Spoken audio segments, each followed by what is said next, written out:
Lah inilah penyakit hati yang berbahaya. Asyakfir rizq, syakfir razq. Meragukan rezeki berarti meragukan Allah yang maha memberi rezeki. Kalau kalimat ini udah nempel di hati, menghunjam di dalam jiwa, maka gak ada yang ditakutkan dalam kehidupan. Gak takut miskin, gak takut susah, gak takut gak bisa. Yakin pasti Allah akan beri solusi. Maaf, ini rahasia, tolong jangan di-share. Nanti kalau di-share banyak orang hidupnya enak. Mulai ini kiai ngomong, ingat gak dulu ajaran abah guru, ajaran abuya, ajaran Syekh Fulan, ajaran Habib Fulan. Kalau ada hajat, baca. Paham ibu-ibu? Nanti ibu-ibu pahamkan anaknya ya. Makanya sekarang kalau punya hajat gak usah ruwet mikir cara, mikir sholawat dulu. Nanti caranya Allah yang ngajarin. Yaj'al lahu makhraja. Saya punya masalah ya Allah, dikejar-kejar hutang ya Allah. Yaj'al lahu makhraja. Allah akan beri kamu solusi jalan keluar. Wa yarzuqhu min haitsu la yahtasib. Allah akan beri dia rezeki dari arah yang gak pernah bisa dia pikirkan. Selesai masalah.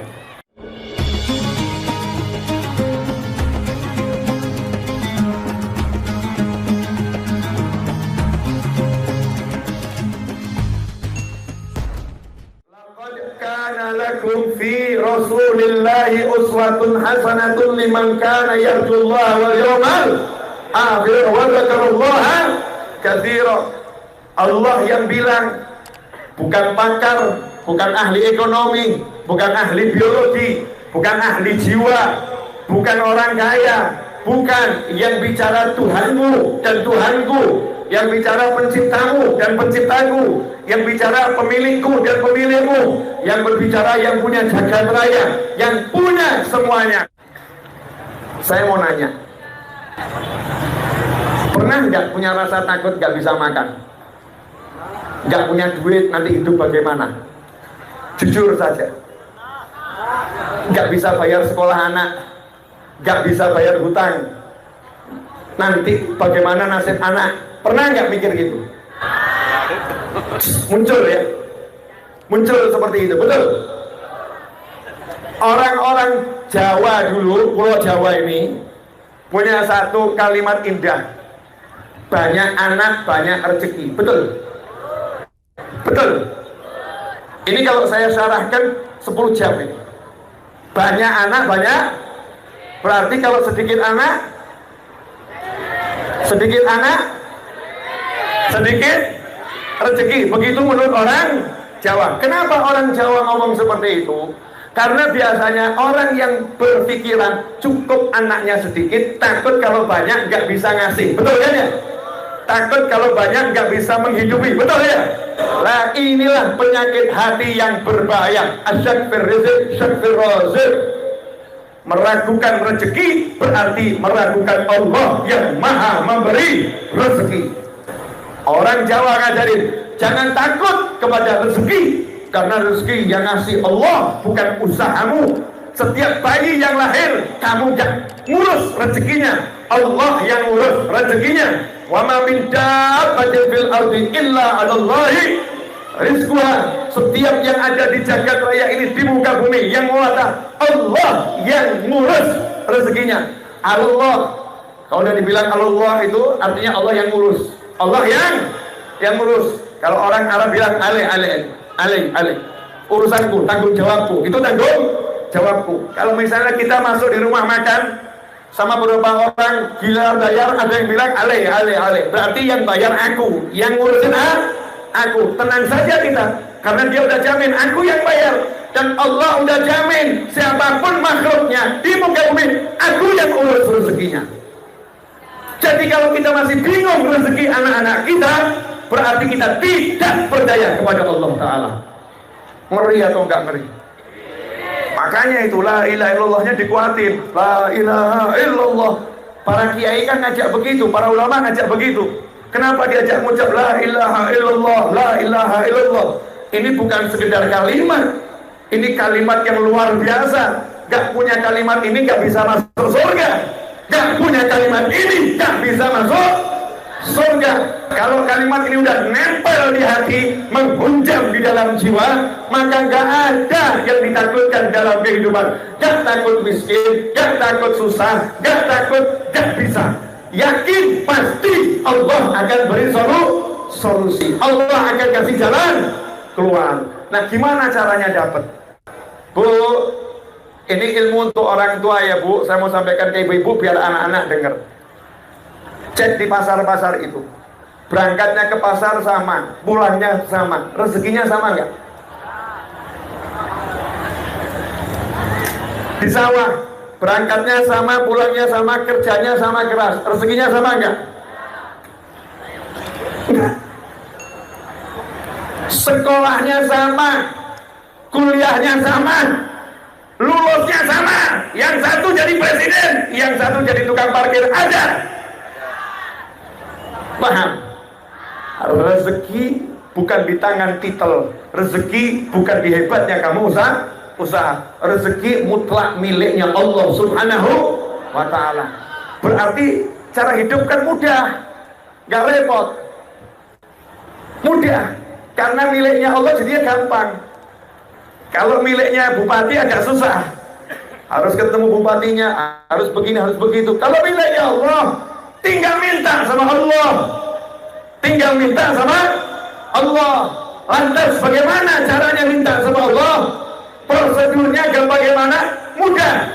Allah berkata, ud'uuni astajib lakum. Minta sama aku, kalian pasti aku beri. Minta sama aku, kalian pasti aku beri. Gak pakai syarat. Sekarang saya mau nanya, tapi tolong jawabnya jujur ya, jujur sekali. Terutama orang-orang tua ini. Kalau mau beli rumah, itu yang pertama kali dipikir apa? Mikir rumah yang mau dibeli atau mikir duit yang dipunya? Jujur, yang mana? Duit. Kalau mau beli mobil, mikir duit yang dipunya atau mobil yang mau dibeli? Duit dulu baru rumahnya, betul? Duit dulu baru tanahnya, betul? Duit dulu baru mobilnya, betul? Kenapa mikirnya seperti itu?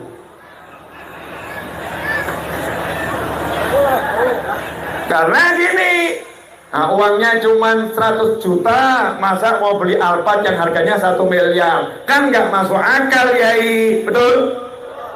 Uangnya cuma 100 juta, masa mau beli rumah harga 500 juta? Kan nggak masuk akal, Yai, betul? Inilah cara pikir bukan seorang muslim. Ini cara pikir ahli ekonomi. Ini cara pikir orang yang belum kuat imannya. Ini cara pikir yang salah dalam syariat. Kalau cara pikirnya kiai sama habib sama ustadz beda. Mau beli rumah, cari rumah yang bagus, yang baik, yang manfaat. Ya, pasang niat yang baik, cari rumahnya yang cocok. Begitu ketemu rumahnya yang cocok, cek harganya.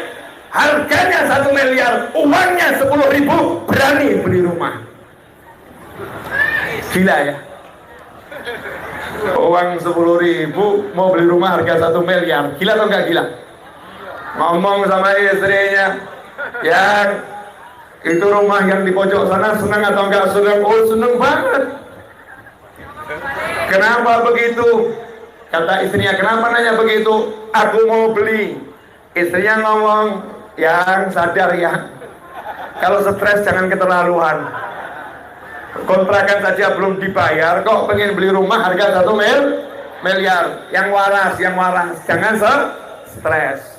Suaminya ngomong, Allah bilang dalam Al-Quran, kiai ini beda ilmu, habib ini, ustadz ini, syekh, ajungan, beda ilmu. Allah bilang kalau pengen sesuatu minta sama aku beri. Masa baru pengen saja kok nggak berani? Baru pengen aja kok nggak berani? Iblis yang nyata-nyata dilaknat. Itu pernyataan laknat sudah turun. Pernyataan laknat sudah turun.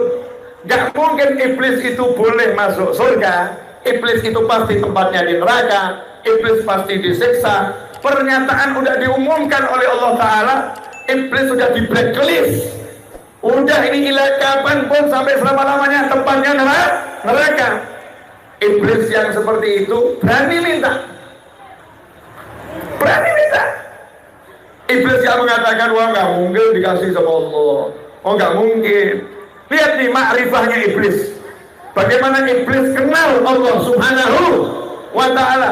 Allah Maha Kaya, Allah Maha Dermawan, Allah Maha Bisa, Allah Maha Pemurah, Allah Maha Memberi, Allah Maha. Iblis berpikir, aku pasti masuk neraka, kata iblis. Tapi Allah nggak ngomong yang lain, berarti aku boleh minta yang lain.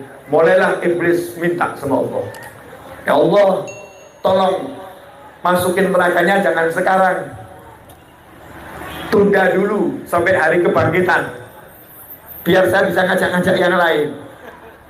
Sama Allah diiyakan, oke, kutunda sampai hari kebangkitan.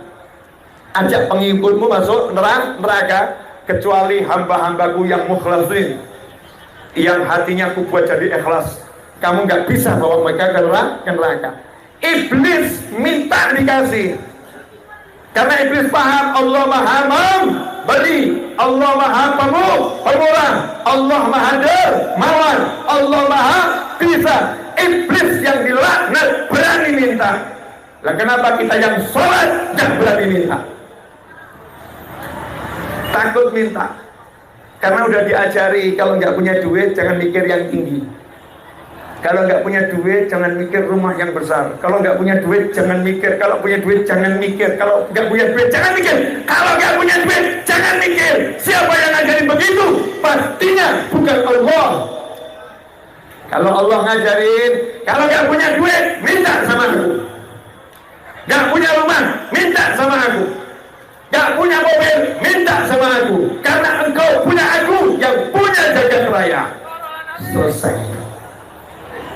Asik atau gak asik, Bu? Asik. Pengen rumah. Ini yang saya sampaikan bukan teori, ilmu praktek. Saya udah praktekkan berkali-kali, dan saya gak akan lelah praktek. Mulai ngomong sama istrinya mulai sadar, iya maaf Pak, betul-betul ya, kita ini punya Allah kok mengandalkan usaha. Ya, punya Allah kok mengandalkan usaha. Memang kita harus berusaha, tapi jangan pernah ngandalin usaha yang diandalkan Allah Subhanahu wa Ta'ala. Maka mulailah istrinya nanya sama suaminya, terus gimana caranya minta sama Allah? Caranya minta bagaimana? Maka dijawab sama suaminya, gampang. Cara minta paling gampang itu lewat Nabi Muhammad Sallallahu Alaihi Wasallam. Maaf, ini rahasia, tolong jangan di-share. Nanti kalau di-share banyak orang hidupnya enak. Ini rahasia. Ini setan-setan mulai berkeliaran di dekat sini, berusaha menjangkau kepala bapak dan ibu masing-masing untuk membatalkan apa yang akan saya ajarkan. Mulai bekerja setan, karena bahaya ini. Buat setan bahaya. Kalau orang paham semua ini, Masya Allah, hidupmu akan indah, enak, gak ada susahnya. Walaupun kesusahan datang gak susah, masalah datang gak ada masalah. Kalau paham yang satu ini, Nabi Muhammad Sallallahu Alaihi Wasallam bersabda dalam sebuah hadis, sesungguhnya Allah Al-Mu'ti, Allah yang Maha Memberi, wa anal qasim, aku yang membagi. Aku yang membagi. Jadi kalau kita itu pengen dapat dari Allah, minta bagian lewat Nabi Muhammad SAW, lewat kanjeng Nabi Muhammad SAW. Masuknya lewat situ, lewat Rasulullah SAW. Mulai ini kiai ngomong, ingat gak dulu ajaran abah guru, ajaran abuya, ajaran Syekh Fulan, ajaran Habib Fulan, kalau ada hajat baca mujiah 1000 kali. Nah itu rumahnya kita potret dulu, potret cepret, taruh di kamar. Kemudian kita sholat hajat 2 rakaat. Setelah itu kita baca munjiah 1000 kali, minta sama Allah agar rumah itu diberikan kita. Caranya terserah Allah, yang penting gak ruwet, gak susah. Masya Allah, istrinya semangat, ngomong sama suaminya, Pak, 1000 kalau diangsur boleh enggak? 1000 diangsur boleh enggak? Suaminya jawab, Saya dengar ceramah Habib Novel, kalau sholawatnya diangsur nanti hajatnya juga diangsur. Kalau sholawatnya diangsur nanti hajatnya juga diangsur. Enggak Bu, kita enggak akan angsur, bayar tunai. Caranya gimana? Kunci kamar, matikan handphone, buat harum-haruman, keharu, ukur, semuanya yang harum-harum, pengharum ruangan, pakai baju serba putih yang wangi. Kita akan panggil Nabi Muhammad SAW. Ya Nabi salam alaika, ya Rasul salam alaika, ya Habib salam alaika, salawatullah alaika. Allahumma sholli wa sallim alaihi. Panggil Rasulullah.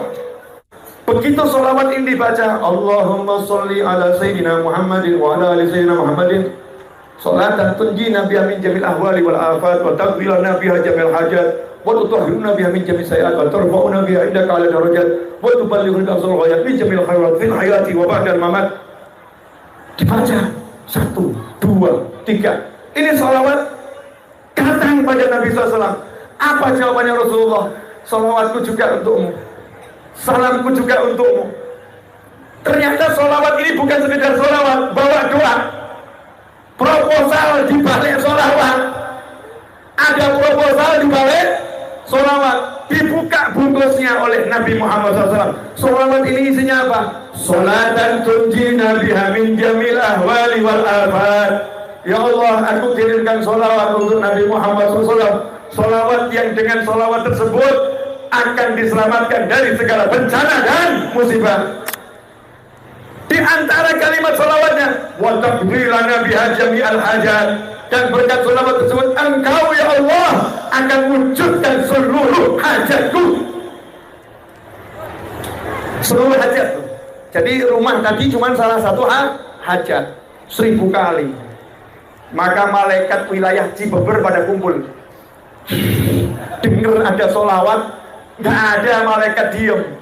Malaikat khusus sholawat, innallaha wa malaikatahu yusalluna ala nabi ya ayyuhalladzina amanu sallu alaihi wa sallimu taslima. Allahumma shalli alaihi. Ini malaikat yang diperintah sholawat ini, wilayah Cibeber begitu dengar ada orang sholawat langsung pada ngumpul malaikat. Kemudian manggil yang lain, sini. Sholawat, malaikatnya ikut sholawatan. Setelah itu malaikatnya ikut menyampaikan ke langit. Orang ini minta rumah ternyata. Orang ini ternyata minta rumah. Begitu naiknya ke langit, pintu pertama bawa sholawat. Yang jaga pintu langit nanya, siapa itu yang masuk? Doa siapa? Jawabannya sholawat. Kalau sholawat tidak boleh ditanya, langsung naik langit kedua. Kalau sholawat tidak boleh ditanya, langsung naik langit ketiga. Kalau sholawat gak boleh ditanya, langsung naik langit 7. Sholawat gak boleh ditanya, begitu ini sholawat, malaikat Jibril pun akan ikut sholawat. Sallallahu alaihi Nabi. Allahumma sholli alaihi. Malaikat lihat ini doa dibungkus sholawat, malaikatnya ikut sholawat. Maka Allahnya begitu terima sholawat, Allahnya langsung jawab, untukmu juga sholawatku 10 kali. Rahmatku, ampunanku, ku naikkan derajatmu. Rahmatku, ampunanku, ku naikkan derajatmu. Maka ketetapan Allah ini disampaikan kepada seluruh makhluknya Allah. Malaikat Jibril ngomong kepada malaikat langit yang ke-7, 7 ngomong ke-6, 6 ke 5, terus sampai yang di langit paling bawah ngomong kepada bumi. Bumi pun, pohon, tumbuhan, semuanya ngomong, Allah sayang sama dia, Allah rahmati dia, Allah ampuni dia. Maka saat itulah semua yang di alam bekerja mewujudkan hajat. Oh, itu nanti caranya macam-macam, aneh-aneh. Oh, udah usah saya jabarkan, ini rahasia. Nanti kalau dijabarkan banyak yang seneng. Nanti banyak yang seneng. Paham ibu-ibu? Nanti ibu-ibu pahamkan anaknya ya. Makanya sekarang kalau punya hajat gak usah ruwet mikir cara, mikir sholawat dulu. Nanti caranya Allah yang ngajarin. Bagaimana Allah yang ngajarin? Wa may yattaqillaha yaj'al lahu makhrajan wa yarzuqhu min haitsu la yahtasib. Siapa takwa kepada Allah, salawat itu salah satu ketakwaan yang luar biasa. Wa may yattaqillaha, ya Allah aku bertakwa kepadamu dengan bersalawat pada Nabi Muhammad SAW. Engkau perintahkan aku salawat, ya Allah aku salawat. Yaj'al lahu makhrajan, saya punya masalah ya Allah, dikejar-kejar hutang ya Allah, yaj'al lahu makhrajan, Allah akan beri kamu solusi, jalan keluar. Wa yarzuqhu min haitsu la yahtasib, Allah akan beri dia rezeki dari arah yang tidak pernah bisa dia pikirkan. Selesai masalah. Itu namanya jalan sholawat. Jadi ada dua tadi, doa orang tua dan sholawat. Saya ini Novel bin Muhammad Al-Idrus yang lebih dikenal orang dengan nama Habib Novel. Sekolah cuman sampai kelas 3 SMA lulus SMA. Saya nggak kuliah. Saya pondok pesantren itu hanya 6 bulan di pondok pesantren Darul Lughah wa Da'wah. 6 bulan. Setelah itu disuruh pulang sama ibu saya. Pulang, nggak usah mondok lagi. Saya nurut sama ibu saya nggak mondok.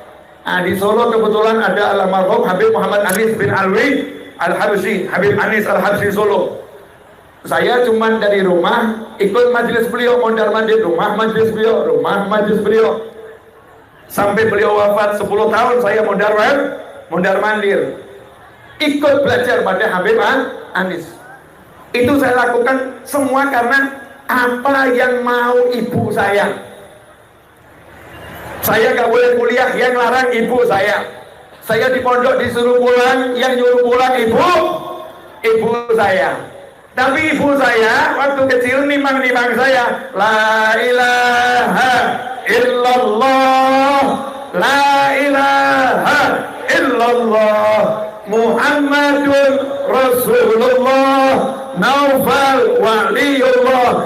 Ibu saya itu selalu ngomong begitu. Doakan anaknya biar jadi wali Allah. Doakan anaknya biar jadi kekasih Allah.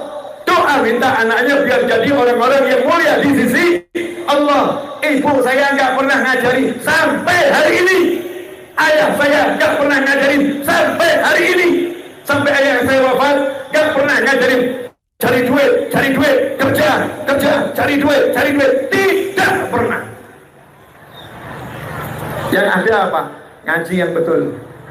Baca rotib, ngaji, malam Jumat ke masjid, maulid, malam Jumat maulid ke masjid, sampai saya seperti ini, maulid, sholawat, nggak ada, cari duit, nggak ada. Kalau saya butuh duit, saya minta sama Allah. Caranya minta sama Allah, saya punya dua. Satu, doa orang tua, dua, sholawat. Saya ngomong sama ibu saya, Mah, butuh uang 10 miliar, gak punya duit. Mau beli tanah sebelah, saya gak punya uang. Butuh uang 10 miliar. Jawaban ibu saya, gobul, beli tanahnya, gobul insyaallah. Ibu saya gak ngomong, gila kamu. Pikir, gak punya duit mau nawar tanah 10 miliar. Dari mana uangnya? Jangan nambah masalah.